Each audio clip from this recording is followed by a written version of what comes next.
A Bonner Springs detective fired in January is now facing life in prison, accused of using his badge to stalk, spy, and exploit. 39-year-old Kyle Rector was arrested today in KCK. He faces 18 counts, including stalking, breach of privacy, sexual exploitation of a child, unlawful acts concerning computers, and official misconduct.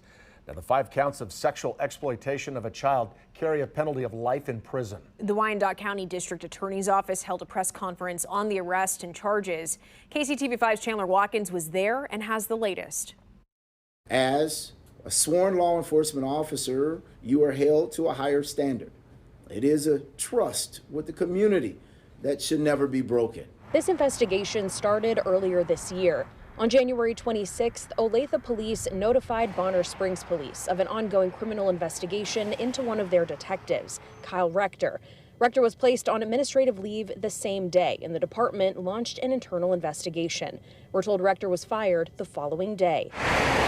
Bonner Springs police contacted the Kansas Bureau of Investigations on January 28th.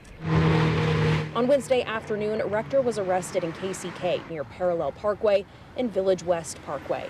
Rector is accused of using department resources to monitor and stalk his spouse while on duty. During its investigation, KBI also discovered child sexual abuse material. In a press conference, the Wyandotte County DA listed all 18 counts Rector now faces.